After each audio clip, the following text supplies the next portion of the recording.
Randeep Surjewala press conference कर रहे हैं, आइए सुनते हैं क्या कह रहे हैं। सोच हैं जिन्होंने देश की आजादी के आंदोलन में 10 साल कारावास में बिताए और राष्ट्र निर्माण का संकल्प पूरा करके दिखाया। हम उस सरदार पटेल के उत्तराधिकारी हैं जिन्होंने आजाद भारत को पंडित नेहरू के साथ कंधे से कंधा मिलाकर एक सूत्र में पिरोया। हम उस मौलाना अब्दुल कलाम आजाद और डॉक्टर राजेंद्र प्रसाद की सोच हैं जिन्होंने जिन्ना के विभाजनकारी एजेंडे को सिरे से खारिज कर दिया। हम उन माफी वीरों के अनुयायी नहीं जो आज सत्ता के सिंहासन पर बैठे हैं, जो कारागार की दीवारों पर अंग्रेजों से माफीनामा लिखकर आए थे। मोदी सरकार ने घूस कर ली है। नेशनल हेराल्ड अखबार जिसके सहारे मोदी जी आप कांग्रेस के नेतृत्व को झुकाना चाहते हैं, डराना चाहते हैं, यह उसी भारत के स्वतंत्रता संग्राम की साल 1937 में स्थापित पहचान है और आवाज भी। जब आज के हुक्मरान, जब दिल्ली के सिंहासन पर आज बैठे हुक्मरान अंग्रेज की मुखबरी कर रहे थे, तब कांग्रेस के लोग इस देश की मिट्टी को अपने खून और पसीने से सींच रहे थे। उन स्वतंत्रता सेनानियों की आवाज है नेशनल हेराल्ड, इसे दबाया नहीं जा सकता।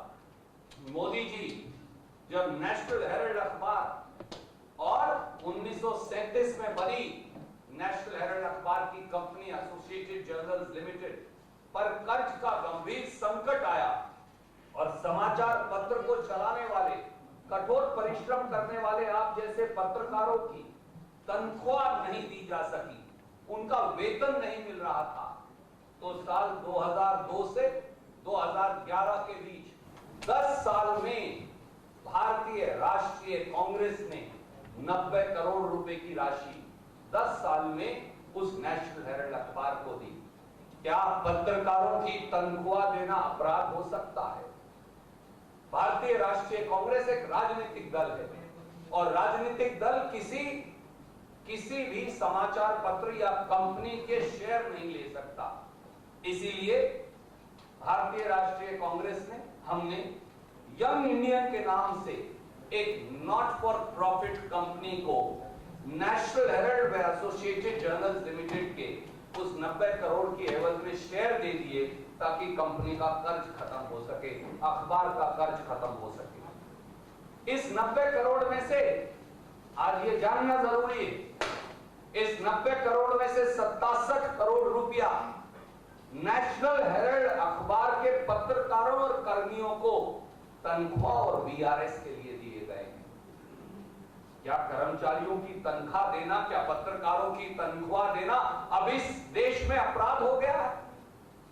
और 90 करोड़ में से 67 करोड़ छोड़ दें तो बाकी का पैसा भारत सरकार को दिया गया है, जो लीज मनी था उसके तौर पर, बिजली के बिल के तौर पर दिया गया है, बिल्डिंग के एक्सपेंसेस के तौर पर दिया गया है। क्या भारत सरकार का दे देना अब इस देश में अपराध हो गया? हमने मोदी सरकार की तरह देश की संपत्ति जो 70 साल में बनाई थी अपने मित्रों को पौने पौने दाम पर नहीं बेच डाली। नेशनल हेराल्ड की मालिक 1937 में भी एसोसिएटेड जर्नल्स लिमिटेड थी और आज 13 जून 2022 को भी एसोसिएटेड जर्नल्स लिमिटेड है। नेशनल हेराल्ड की संपत्ति का 1 इंच ने किसी को बेचा गया ना दिया गया। क्या ये अपराध है? अगर ये अपराध है तो ये करना जरूरी है।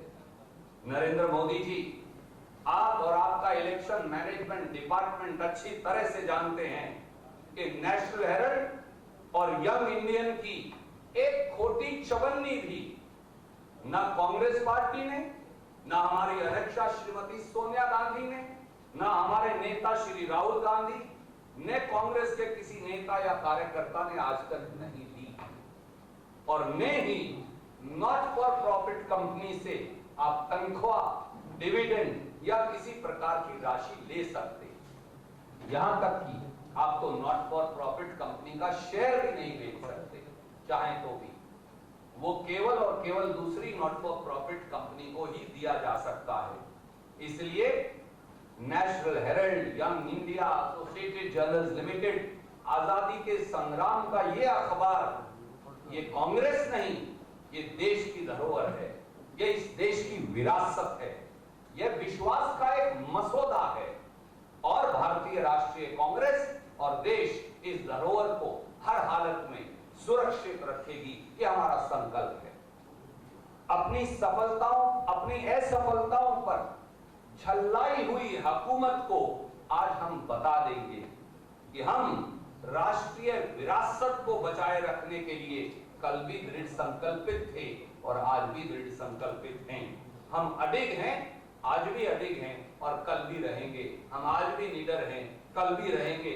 आपके ये झूठे मुकदमे और जो बंदर घुड़कियां हैं, इनसे कोई डरने वाला नहीं। मोदी जी, आप चाहे जितना तिल मिला लें, आप चाहे जितने मुकदमे चला लें, हम कांग्रेस के करोड़ों कार्यकर्ता जनता की आवाज को उठाते रहेंगे जिसका दर्द आपको है। हम महंगाई और बेरोजगारी के खिलाफ आवाज बुलंद करते रहेंगे जो तकलीफ आपको है। हम देश की 70 साल की संपत्ति को बेचने की लूट के खिलाफ बुलंद आवाज बने रहेंगे जिसकी आपको तकलीफ है।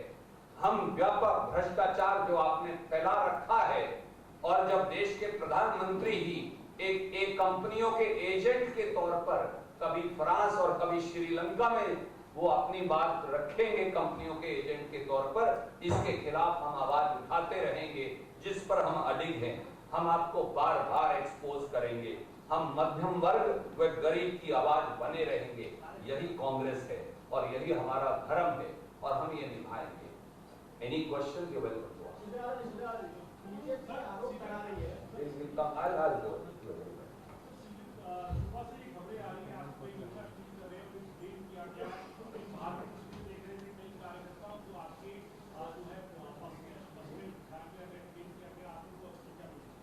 दिल्ली पुलिस ने कल रात से ही धरपकड़ शुरू कर रखी है। केंद्रीय दिल्ली को तो पुलिस की छावनी में तब्दील कर दिया गया है। आप चश्मदीद गवाह हैं। हजारों सैकड़ों बैरिकेड लगा दिए गए। हमारे कई हजार कार्यकर्ताओं को उन्होंने परमिशन क्यों नहीं दिया मैं नहीं जानता हूं। हम कोई भाषण नहीं दे रहे थे, कोई मंच नहीं लगा रहे थे, अपनी बात को रख रहे थे। लोकतंत्र में अपनी बात रखने का अधिकार हम लोगों को है। कांग्रेस को टारगेट करने की कोशिश केंद्र सरकार कर रही है और अनावश्यक रूप से जो एजेंसी है उनका दुरुपयोग किया जा रहा है। सर, यहाँ धारा 144 लागू कर दिया गया, यानी कि लोग यहाँ पर जमा नहीं होंगे। तो ऐसे में क्या ये माना जाए कि जो मार्च की तैयारी थी वो अब कैंसिल हो गई? एकत्रित हैं, अपनी बात को रखेंगे और मुझे लगता है कि इस स्वस्थ परंपराएं लोकतंत्र की हैं कि अपनी बात को रखने का अधिकार दिया जाना चाहिए। उसको रोकना मैं उसको गलत मानता हूं। ऐसा नहीं करना चाहिए था भारत सरकार। एक सवाल ये भी है, जो बीजेपी है या दूसरी पार्टियां हैं वो कह रही कि अगर सब कुछ क्लीन है, साफ सुथरा है, तो फिर इतना बड़ा पॉलिटिकल एक ड्रामा करने की जरूरत क्या है? राहुल गांधी अकेले भी जा सकते हैं। पॉलिटिकल इंटरफेरेंस तो भारत सरकार कर रही है ना। हम जांच के लिए कौन मना कर रहा है? लेकिन आप केसों को खंगालें, मीडिया में माहौल बनाएं, आरोपी बनाएं, खुद ही इस प्रकार की प्रक्रिया करें कि लोगों को संदिग्ध करार दिया जाए, वो गलत है। जांच हो, कोई दिक्कत नहीं है, लेकिन एजेंसी का मिसयूज जो हो रहा है उसके खिलाफ हम लोग। धन्यवाद। तो ये कांग्रेस नेता सचिन पायलट, साफ तौर पर ये कहना है कि राहुल गांधी ईडी के सामने पेश होने जा रहे हैं, इसमें कोई बुराई नहीं है।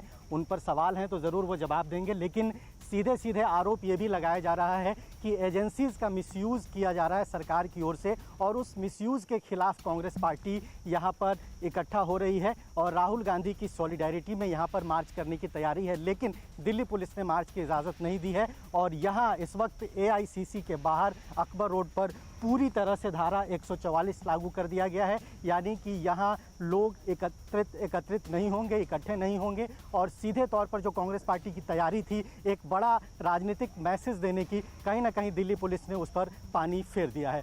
कैमरामैन विपुल के साथ रजनीश रंजन, TV9 भारतवर्ष, दिल्ली। फिक्र आपकी, सोमवार से शुक्रवार रात 9 बजे सिर्फ TV9 भारतवर्ष पर।